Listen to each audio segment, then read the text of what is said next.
I love old stuff. I love shopping at antique stores and auctions and thrift stores and estate sales. I am a total sucker for eBay and Etsy. I don't find myself buying a ton of new things, but my eBay Deporto search is always pinned in my Google tab, and, that's kind of my thing. Welcome to Talk Shop. I'm Ariel Okin, a New York-based interior designer, writer, and editor, looking to bring a little bit of magic into our homes every day. After years as a writer and editor in the interiors world, I founded my own editorial site, Fenimore Lane, in 2020, and the Talk Shop interview series was born. Each week, I delve into the personal experiences of the top interior designers and tastemakers around the globe.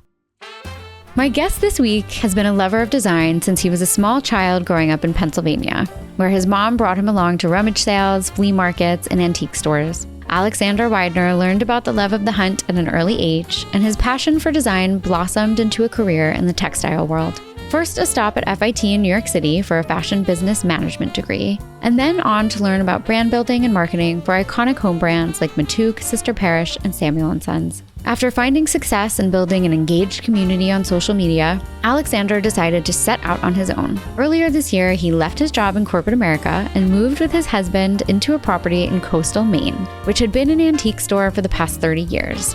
As he speaks about during our conversation, the guest cottage is now open to visitors, and the shop, Widener Collection, is now up and running.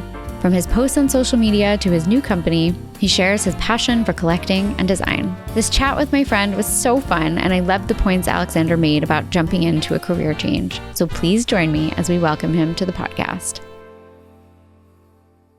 Alexander, welcome to the podcast. Thank you so much for coming on. Thank you, Ariel. It's honestly, truly such an honor, and I'm so excited to chat with you. Oh my God, I have been so excited to record this episode. We have known each other for a while from when Alexander worked at Samuel & Sons, and I have always been such a fan of his. And when I saw all of these incredible new developments that we're going to get into in the episode, I thought, well, we just have to have him come on. So to kick off the conversation, can you describe your style in 3 words or less? So I think my husband would describe it as Mrs. Havisham, but I think I would say traditional, joyful, and personal. I think those are my 3 words.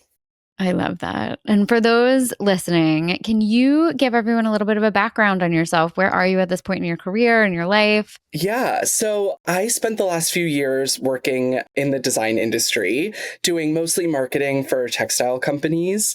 And I worked for some really great heritage brands. I spent some time at Matouk and Sister Parish, and then, of course, at Samuel & Sons, where I met Ariel, because her team and her trim like no one else. Thank you. I mean, it's true. But I spent a few years doing that. And ever since I was a child, I've had this entrepreneurial yearning, and I never quite found the right business idea or thing that I really wanted to pursue until recently, when this new opportunity kind of opened up for me. And so I made a really big shift in my life. We sold our house in Rhode Island, we left our apartment in New York, and we bought this really incredible property here in Wiscasset, Maine, which is kind of in the mid-coast of Maine. So cool. And actually, at the time of recording, tomorrow, I will open my first shop. That's amazing. I'm so excited. Yeah, it's like a dream come true. I'm so excited for you. Thank you, Ariel. Yeah, so if anyone is coming to visit Maine, our interior shop, Widener Company, is here and hopefully open and full of beautiful things. And then we also opened a little guest cottage here so people can come and spend a couple nights during the summer here in Maine, because it's really the most beautiful place in the world. So it really is. And I love the concept of taking a shop and turning it into immersive, livable world, which is what you're doing with the inn. And there's sort of almost like a trend of that right now with the Six Bells opening. And it's such an interesting and cool concept. And I'm just so excited to see what you do with it, because it really brings retail into a whole other realm, and it's just very cool. So I'm so proud Yeah. of you. Yeah, I think so. And thank you. When I started working on this project, it was a year ago in July, I had this idea of how could I package up the feeling that you get when you spend a weekend away in Maine, in August or July. How can I kind of like bottle up that essence and offer it to people? So I hope that I can do it. I'm really excited. I know you will, and I'm so excited to see what it looks like. Do you think that design's always been a part of your life? Like, have you always been a collector? Oh, yeah. Since I was a little kid, I had, and not to go dark, but I had like a pretty tumultuous childhood. And I think a lot of creative people, that's where their creativity is born. And so for me, escaping into collecting and interiors and going to antique stores or, having that moment of stepping back into time was really like an escape for me. Oh, that's really beautiful. Yeah, and I grew up in like rural Pennsylvania. I didn't know what a decorator was. I had never been inside of a house that an interior designer had designed. I didn't even know this world existed until I moved to New York to go to college, and suddenly my eyes were open to this incredible world of beauty and joy. And, since then, it's kind of been downhill. That's such an amazing thing, too. I love hearing stories of people who kind of, you followed your gut intuition and knew that that was something, even though you didn't even know that it was really a career, right? And found your way to it. And I think there's a lesson to be learned there for creatives who are finding themselves unsure of what they want to do in life, but following the yes kind of always brings you to the right place. Yeah, I think so. And as we get older, I mean, Ariel, we're in our 30s now. And Yeah. so clearly we're very well seasoned. But, as we get older, I feel like you start to understand that you have choices in your life and you get to choose the path that you're on. And I just feel so lucky to be on this path. I love that. I know that you've always sort of been a collector of sorts. What was the first thing you started to collect? Oh my God. Okay. So I think, now my collections are a little bit more interesting, but I think I probably first started collecting Beanie Babies and like I Old love Navy, that. like tearaway pants. Those were really my jam as a young child. That's amazing. But I think it goes to show that like you can collect anything. And if it makes you happy, then it's worth collecting. Yeah. Do I still collect Old Navy pants and Beanie Babies? No. But if that's your jam, then go for it. What is your favorite thing to collect now? I have like a running joke with my husband that there's like a list of things I can't buy any more of. And so I'll run quickly through the list: baskets, chairs, books, quilts, and dishes, and glassware. I think those are like the main things. But then also like topiaries and geraniums. I mean, once I fall in love with something, I just want to fill my world with it. I mean, I'm right there with you.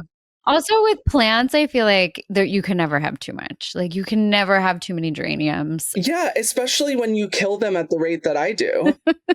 Okay, walk me through your career in design, because you went to FIT, you worked at Matouk, you worked at Samuel and Sons, you worked at Sister Parish. How did that, if you went to FIT, were you thinking you were going to be in the fashion space, and how did you sort of end up finding yourself in the interiors world? Yeah, I thought I was going to go into fashion. And so I went to FIT for college and I got my degree in fashion business management. And during college, I was working full time to, pay for college. And I worked at places like Saks and Bergdorf Goodman and, like Tory Burch. And so I had this kind of like experience in the fashion world. And that really laid the foundation for me to understand how customers interact with brands. How product resonates with people in real time. And while I didn't end up going down a fashion route, that experience kind of laid the foundation for everything else that I was able to do, working for other people, and certainly is extremely helpful as I go into this next chapter. Oh, absolutely. Also, I think there's so much crossover between luxury retail and luxury interiors. I mean, they're both service businesses. You're sort of creating a world for people to escape into or feel something from. And so going from that retail experience and then flipping it to the marketing side, I think it just gives you an invaluable layer of understanding of who the customer is, because there is a ton of crossover between that customer too. Yeah, I think so. And honestly, if you're someone who does marketing or wants to do marketing or really any job, like I recommend doing a year in retail. The things that I learned stick with me forever. My first job was when I was 13. I worked at a bookstore on Long Beach Island called The Bookworm in Surf City. Oh, and now you're an author. Yes, that's true. But I worked Oh my there gosh, every look at summer you. from when I was 13 to 19. And I always say it taught me so much at a young age that I still use today, because as an interior designer, you do work in a service business and you need to know how to, mitigate issues with customers, and customer service is really important no matter what job you're in. Yeah, exactly. And, for me to like be at Bergdorf Goodman and Saks Fifth Avenue, like they are the kings of Oh retail. yeah. No better training ground than that. No better training than that. So hopefully I can, take some of the good parts of that and have it at my own shop. Well, let's talk about your shop, which is very exciting. It opens tomorrow. What kind of things are you selling there? So it's only things that I love. I haven't brought in anything that I wouldn't buy for myself or haven't bought for myself. And it's sort of a mix of old and new. So I'll have some antiques, nothing too precious or important. These are just like, beautiful decorative things. Yeah. And then some new things from, some small makers, and everything kind of is connected with a thread through handcraft. I think like you, Ariel, like part of why we're drawn to this industry and to objects and collecting is because of the humanness that are in these things. And I think about like when you hold a textile that's 200 years old, like I Yeah. have a few Yep. American quilts at the shop.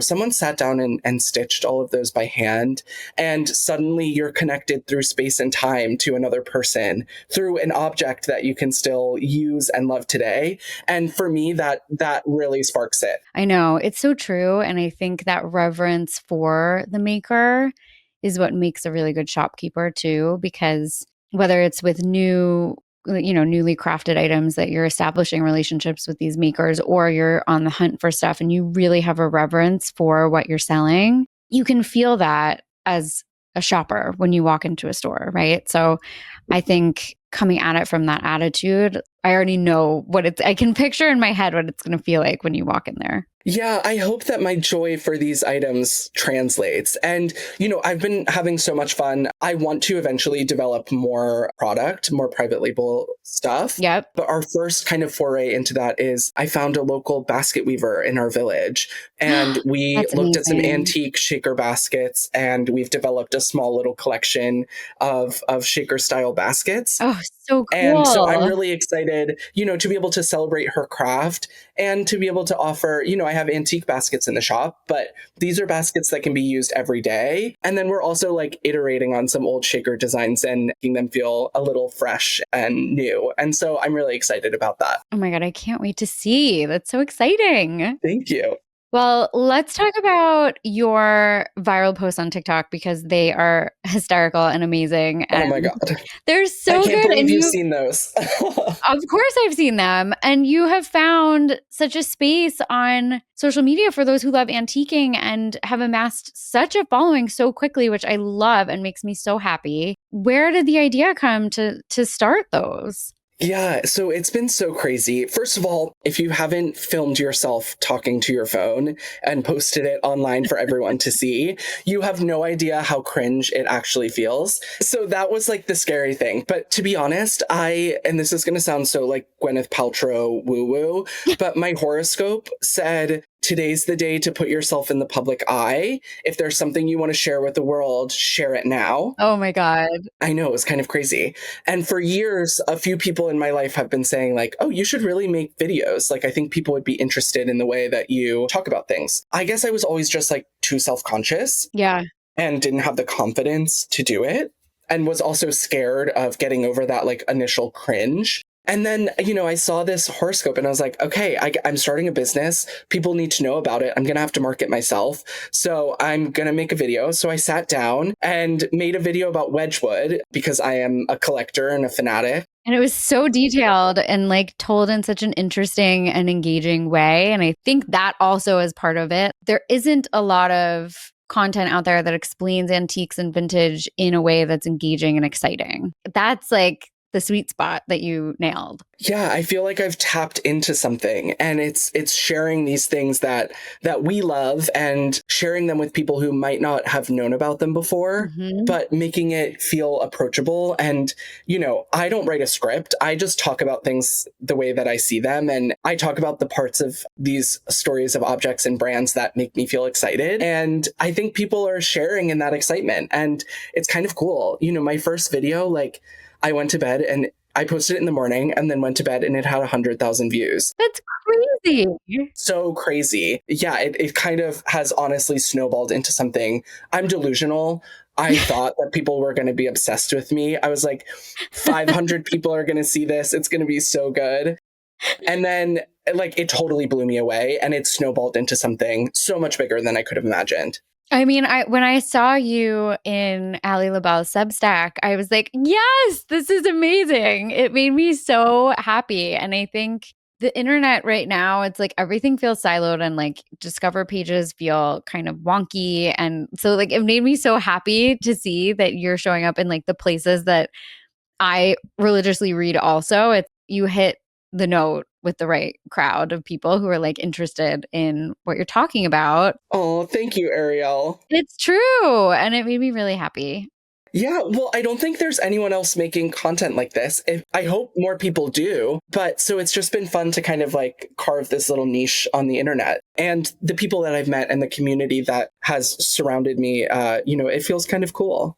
So let's chat a little bit about working in design. What is your favorite thing about working in the design world? I mean, you've worn a couple different hats at this point. I mean, you've done the marketing side, you've done curating as a shopkeeper, you're also going to be an innkeeper. I mean, there's like lots of different hats that you've been trying on. What's your favorite element about all of them? I think the thing that gets me excited is being able to give people beauty in their life. And I think that it's especially in the times that we are all living through and have been living through for the past years, to surround yourself with things that make you happy is so powerful. Yep. And to be a part of an industry that does that for people, it's really special. It is. It's transformative. Sometimes at the office, we talk about the fact that we create the movie sets basically that people create their memories in. And it's such a special privilege to be able to get to do that. And it's such a personal thing to be able to do for people. And the design industry in general is just such a warm and collegiate and welcoming group of people that I think everybody feels the same way. Like everyone kind of pinches themselves that they get to do what they do every day. Yeah. And at the end of the day, it's all about the people. And that's what's, it's the people who are in the workrooms making, pillows and sofas and draperies. Yep. It's the people who are weaving the textiles throughout the world. And then it's like designers, and when I worked on the brand side, when I was heading up marketing at Samuel & Sons, we sent Ariel some tassels for a Kips Bay project. And I went out for the opening and, Ariel's a designer that I respect and who does such beautiful work. Thank you. And to meet her and to be enveloped in her presence and for her to be so warm and open, I think, that's like the experience that I had over and over again, meeting people in our industry. And I think that's, especially a lot of us have made this fashion transition into home. And that's one of the reasons why is there are real good, amazing people that we get to work with. And it's so cool. What design rule do you always follow and which do you think is made to be broken? Honestly, I don't really believe in rules. I feel like there are people who are rule followers, and I am not one of those people. And so while I respect some of the guidelines around like scale and drapery and, those rules about how tall your lampshade should be, I respect those. I think those are useful. But otherwise, I think just make something beautiful and go with your gut. Yeah, I don't think there are any rules to be followed. I agree with you. I think, I've had a couple people on who have said you have to know the rules to break the rules, which I agree with. And I think some of the most exciting and dynamic and interesting spaces happen when they're really unconsidered in that sense. Like they're sort of coming from the gut and they're really personal. And I think that's what makes them sing. Yeah, exactly. And I think, if you're someone like me, I didn't go to like design school. I took an interior design class. Yeah, I didn't either. by the way. I never went to design. And I'm curious to hear if it's the same for you. The way that I've kind of honed my eye is just through looking at old books and magazines and looking up from old decorators that I really admire and taking the good stuff and leaving the other stuff behind and mixing it all together. And if you know your roots and you know the history and you know the context, then the rules that those people might have been following will kind of inherently be passed on to you. You know, I think it's all about instinct. I agree. It is. It's so much, I mean, creative fields in general and creativity is so much from the gut and instinct. And I think that's exactly right about reading and educating yourself through these books. I mean, there's such a portal to really into the brains of some of the greatest designers in the world. And like, what a amazing resource to be able to read these. I mean, every weekend I pick a different book when my younger daughter's napping, and I read it cover to cover. I just feel like they're just invaluable resources, and travel too. But I really think those books are super helpful. Yeah, and it boils down to curiosity. Yeah. And that's like the thing about myself. We all have things we love about ourselves. We all have things we don't love about ourselves. But the one thing that's most precious to me is the curiosity that I innately have. And I just, you know, I'm very protective of it because I know that I could become jaded and it could go away so fast. Yeah. And I just hope that I never lose that curious spark, because being able to learn something new every day, you know, helps me grow and makes me, you know, a better person in my personal life, in my work, and everything. Yeah. And I think you have that too, Ariel. Yes, it's true. The minute you start thinking that you know everything is when you not only stop learning, but you also start making mistakes. Exactly. And I think constantly being on your toes and thinking about, you know, what can you dive into today and learn more about, or can you look at something a different way or turn it on its head? I think that's what keeps work fresh. I think that's what makes you enjoy your job. And like you said, even in your personal life, it's such a great way to live, honestly. Okay, well, a little bit about you. What do you think your home says about you? I know you just moved, so you may not even be fully established at this point. Yeah, I have not started decorating at all. I think currently my house would say he doesn't clean. He might be a hoarder. Hopefully, eventually it will say that he's someone who celebrates objects and loves textiles and, you know, has a comfortable, welcoming, warm home. But yeah, right now it's probably the former. I mean, moving is just complete and utter chaos. Yeah, but also I think, you know, to decorate your own house, like you should live there for a year so that you can figure out how. Yeah, it takes time. It takes time. I need to know how I'm going to use the rooms and what my lifestyle. I mean, this is such a big shift. Like, what does my lifestyle look like here? What do I need to get out of the house? Yeah, and also, you know, it's an 18th century house. It's from 1785. It was built by a sea captain. You know, I need to be really respectful. And, you know, I see myself kind of as like a steward of it. Yeah. You know, beyond the house, there was a really beautiful antique store here for many, many years. My shop is actually in my house. It's kind of a weird setup, but makes it feel really personal. Yeah. And yeah, so if anyone's listening who's passed through Wiscasset, you'll know of Marston House Antiques, and they are really amazing antique dealers. It started off in Americana and kind of went more European when the two owners, Paul and Sharon, moved to France. And so there's kind of like this legacy here. You know, I want to respect that and be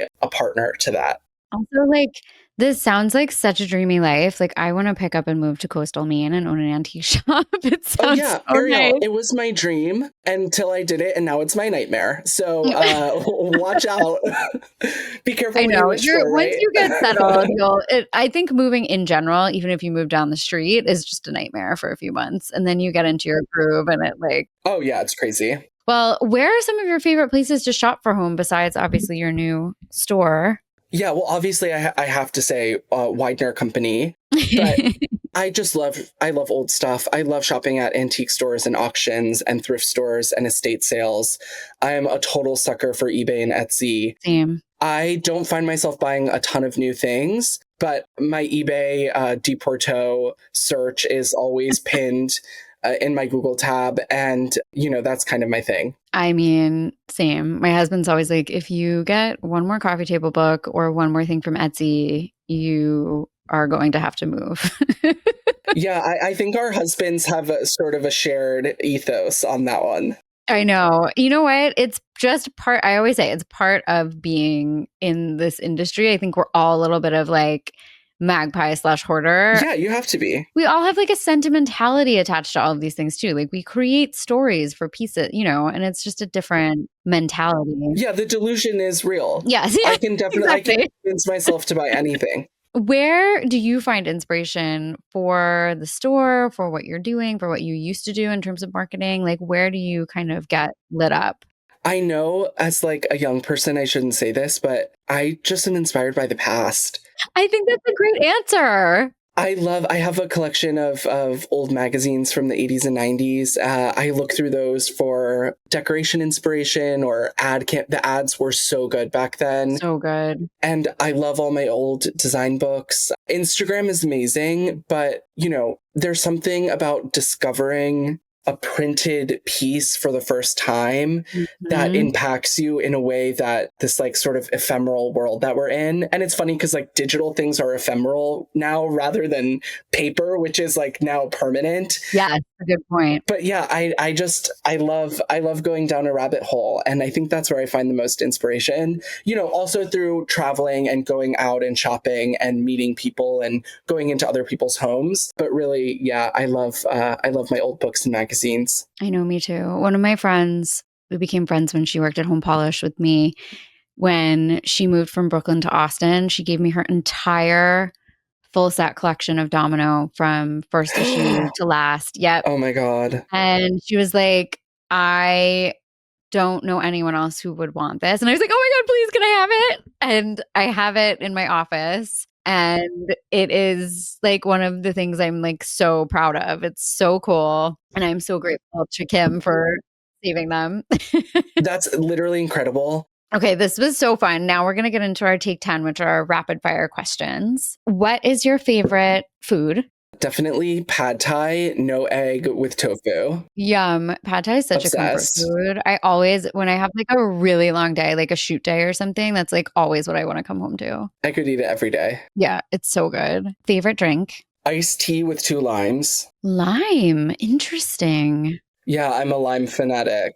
Interesting. I'm always like extra lemon, extra ice. It has to be ice cold. If it's like watered down, I can't drink it. I love that for us. Could you imagine us ordering iced teas together? It would be like, who are these divas? Yeah. Favorite film? Obviously, You've Got Mail. I mean, I don't think there's another choice. No, there's really not, honestly. It's so good. Favorite hotel? I love a Ferndale hotel. I think what Kit and her team have done, Yeah. it feels like you're in someone's like fancy home. And I love that there are fresh flowers, and I love that the walls are upholstered in fabric and that there's real art everywhere. They're inspiring. Yeah, Kit is so incredible. I mean, she has created like a whole world. It's her. Yeah, it's incredible. Favorite city? I have to say Wiscasset, Maine. Yeah. The metropolitan hub. Yeah. No, I think I love London. I think the shopping is so good. The architecture is great. The style. Yeah, I love London. I think for collectors and people who love traditional interiors and classicism, I think London is unbeatable. Yeah. Favorite bedding? I know what you're going to say already. Yeah, it's Deporto. I mean, it doesn't get any better. I just think, not only are like the sheets like soft and beautiful, but they are like infused with handcraft and joy, and they just make me happy. I love them. Now, I wish that they weren't so expensive, to be fair. I know. They really are collector's pieces, though. Like, you can build that collection over time. I remember during COVID, I watched Rita Koenig's Create Academy, which I loved. Oh, yeah, I watched that too. So good. And I remember her saying, like, you can build this collection. She was talking about Porto, but just, bedding in general. You can build the collection over time. It doesn't have to be all at once. You kind of add to it. She's very realistic about things. And yeah, I just pick up pieces here and there. And I worked for a bedding company, and I would like, help style the beds for shoots and things, and so I got a familiarity on how to like put a bed together. Yeah. And I think everyone thinks that all your bedding has to match, but I love doing like printed and solid mix or Oh, a same. mix of different prints and an old quilt. I think, your bed should be happy and a reflection of you. And so I think that's why I love it so much. Yeah, one of the things that I've learned over time as we've shot so many of our projects and we've been able to work with some amazing stylists, putting our bedding programs together has just evolved over the last decade plus. And to me, when you have different textures and patterns and colors, it just looks so much more inviting than when you're just kind of like one note. Although there is something to be said about an all white, very fluffy hotel bed. I do love that. Yeah, certainly. It has its place. Yes. Tea or coffee, and how do you take it besides your iced tea with lime? I like an iced dirty chai with oat milk. I could drink that every day. Yeah, it's delicious. I love chai. Of course, it costs like $11 now, but it's totally worth it. I don't understand. I mean, it doesn't make sense. How did we get here? I know. How did we get here? And then you have to tip $2 on it. It's wild. Favorite playlist or music to listen to? Like I said before, I'm delusional. I'm like, I have such good taste, but I have awful taste in music. So yeah, not a great question. I love show tunes. And then lately I've been listening to this Spotify playlist, Ina Cooking for Jeffrey. And it's like a good like dinner time music. So I like that. Oh my God. I have not heard of this one. I'm literally looking it up immediately. We need to link that in the show notes. Ina Cooking for Jeffrey is a vibe. Tell your husband sorry in advance from me. I'm so excited. That's going to be our new office playlist. Yeah, it's good. Favorite weekend activity? Gotta be house museums. I could go to a house museum every day. It's my favorite thing. I find them so inspiring. I mean, talk about a place to find inspiration. Besides books and travel, house museums really are a treasure trove of information that you cannot get elsewhere. Yeah, I remember the first time I went to Henry Davis Sleeper's house, Beauport, which is in Gloucester, Massachusetts. I went maybe 10 years ago. It changed my life. It changed my outlook on the world. I suddenly felt like my own reflection being reflected back to me in this like really moving and powerful way. And the fact that it's all preserved and held for generations more, is really, really beautiful. Yeah, there's a really great article. I think it was in Frederick a couple of years ago about that specific house museum. If you haven't been, you should go. And also you should read this article before you go. It's a great sort of like primer on the history of that particular house museum. And when I was there last, they had copies of that Frederick in the gift shop. So you can pick it up there. Oh, really? I love that. Okay. Our last question is always our hardest question. What is your favorite design book? Okay. This is actually so easy for me. I love Diana Phipps's Affordable Splendor. Ooh. It is, if you haven't read it. I haven't. Well, first of all, Diana's like this wild character. So definitely look into her. She was like literally like royalty. And she had these like amazing houses. And she upholstered the walls herself and made all her own slipcovers. And so in the 80s, she put together this book teaching people how to decorate themselves. Really great. I have a few copies for sale at my shop. So if anyone's in Maine and wants to come pick up a copy, I'll continue to be buying them wherever I find them because it's really it's gold. It's gold. It's so good. Oh my God, that's so good. Are you going to sell online, by the way? Yes. So I am trying to get the in-store shop open first. Yeah. But simultaneously, I'm building out the online shop. And so hopefully that will come in a month or two. Yeah. Okay. That's amazing. Well, finally, the last question that we ask everyone who comes on, what advice do you have for someone looking to define their own interior style? Yeah, I would say, and I'm parroting this advice from probably other people who have been on the show, Ariel, and it's buy only what you love. Truly, if you fill your house with stuff that you love. Yes, and that's like the old Billy Baldwin quote, buy what you love because it never goes out of style. It'll be perfect. And I also think like go slow. You don't have to decorate a room all at once. And I also think like if you're new to design, go out into the market, go to antique stores, go to auctions, go to museums, touch, feel, not at museums, but at other places, and start to understand what you appreciate about objects. And then I think you'll develop your style naturally. It'll be so easy. Yeah, I love that. It's all completely accurate advice. And I think something that even people that are sort of almost uninitiated into the interiors world can take and take action on. Yeah. Well, this was beyond fun, where can listeners find more about you and the store and the inn? Yeah, so you can come and stay the night here with us in Maine. Or you could follow us on Instagram at Widener Company. And then I'm Alexander Widener on TikTok and Instagram. If you want to come watch my videos where I talk about design history and stuff I love. Yay! Oh, I'm so excited for you. I hope that you have a very easy transition into summer and getting everything set up. And good luck tomorrow opening the store. And I can't wait to see what it looks like. It's so exciting.